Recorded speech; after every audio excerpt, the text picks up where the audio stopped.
सीतामढ़ी पहुंचे construction labour union ईटक के प्रदेश अध्यक्ष और राष्ट्रीय उपाध्यक्ष चंद्र प्रकाश सिंह ने 4 लेबर कोड को श्रमिक विरोधी बताया। उन्होंने कहा कि अगर यह कोड लागू हो गया तो मजदूरों का शोषण बढ़ेगा। बिहार में 90% मजदूरों को न्यूनतम मजदूरी भी नहीं मिलती है। यह बात प्रदेश अध्यक्ष चंद्र प्रकाश सिंह ने रविवार को शहर के ललित आश्रम में संगठन के अधिवेशन को संबोधित करते हुए कहा है। ये जिला स्तरीय निर्माण श्रमिकों का जो संगठन है उसके द्वारा ये आयोजित की गई बैठक है।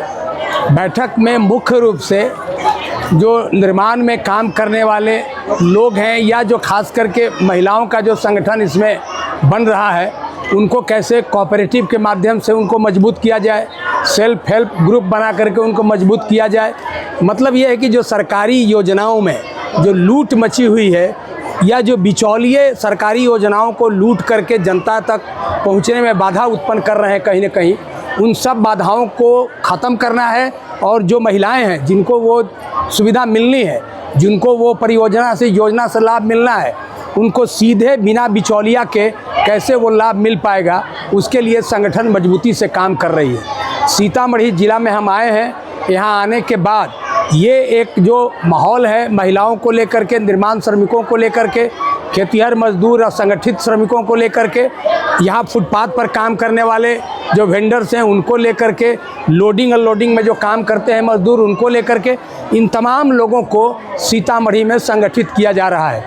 अभी इसके पहले दरभंगा में हमने वहाँ एक बड़ी सभा वेंडर्स की थी, उसको हम लोगों ने संबोधित किया। चूँकि हर जगह राहुल गांधी जी के नेतृत्व में 2013 में पार्लियामेंट में ये जो फुटपाथी मजदूर हैं जो साग सब्जी और फूड बना करके जो बेचते हैं फुटपाथ पर, उनके लिए कानून बना।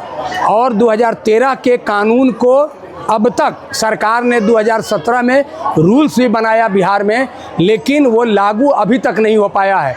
तो केवल वोट की राजनीति करने से और महिलाओं के वोट को लेकर के सरकार बनाने का एक जो परंपरा बनाए हैं नीतीश कुमार जी जो शुरू किए थे, उसमें कितना कंट्राडिक्शन है वो देखिए। कि जो महिलाएं हैं उनको आपने 10,000 रुपया दे करके वोट में कन्वर्ट करने के लिए एक लोभ दिया। मतलब आज के समय में वोटर्स को, जो गरीब लोग हैं, जो महिलाएं हैं, उनको लाभार्थी बना करके वोट लिया जा रहा है। अब तक जात के नाम पर, धर्म के नाम पर वोट लिया जाता था। ये मैकेनिज्म 2014 में जब नरेंद्र मोदी जी आए, उन्होंने शुरू किया कि अब लाभार्थी बनाओ।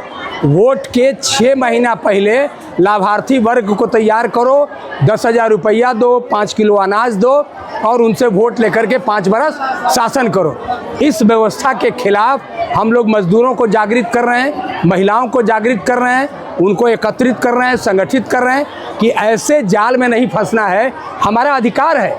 कोई चीज़ मुफ्त में सरकार नहीं देती है, क्योंकि सरकार क्या मुफ्त में देगी? सब सरकार को तो हम लोग देते हैं। आज खेतिहर मजदूर भी गांव में जो काम करता है और रोपनी सोहनी निकौनी करता है, जो ईंट गिट्टी मिट्टी डालता है रोड पर, उन तमाम लोगों का कंट्रीब्यूशन है सरकार के मजबूत करने में, सरकार को मजबूत करने में, देश को डेवलप करने में, राज्य को डेवलप करने में। हम जीएसटी के माध्यम से हर गरीब आदमी सरकार को पैसा दे रहा है, लेकिन सरकार जब देती है तो कहती है कि हम आपको दान दे रहे हैं, मुफ्त दे रहे हैं। जो गरीब भी हैं, सर में पैर में चप्पल से लेके सर में माथे में तेल तक जो खरीदते हैं, उस पर सब पर टैक्स है। हम सब लोग सरकार को पैसा दे रहे हैं और सरकार जो कोई योजना से लाभ देती है तो सरकार कहती है कि मुफ्त में दे रहे हैं। मुफ्त में नहीं है। ये जनता को समझना है, ये गरीब लोगों को समझना है, महिलाओं को समझना है कि ये सारा हमारा कमाई का धन है। मुफ्त में कोई कुछ नहीं दे रहा है। एक बात ये है। दूसरा कि सीतामढ़ी में अभी आने के बाद रीगा चीनी मिल का जो बंद होने के बाद से लगातार हमारे यहाँ के कांग्रेस के नेता, उस समय के स्थानीय विधायक से लेकर के अभी लोग, खुशी है हमको कि ये रीगा चीनी मिल खुल गया। लेकिन खुलने के बाद भी पहले भी जो उद्योगपति थे उन्होंने अपनी कमाई की।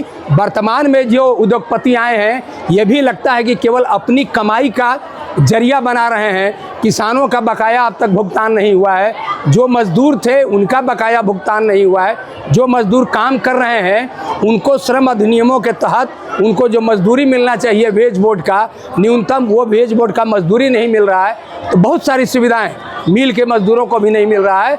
तो ट्रेड यूनियन INTUC की तरफ से हम आज ये आश्रम राजेंद्र आश्रम में बैठ करके ये तक हैं, ऐसी आवेदन मिली है किसी? आवेदन ही नहीं, रोज़ शिकायत मिल रही है, लोगों का फ़ोन आ रहा है। यहाँ जो नेतृत्व करने वाले कुछ लोग जो मूवमेंट चलाते हैं उन लोगों से भी हमारी बात हुई थी बीच में। प्राप्त हुई है।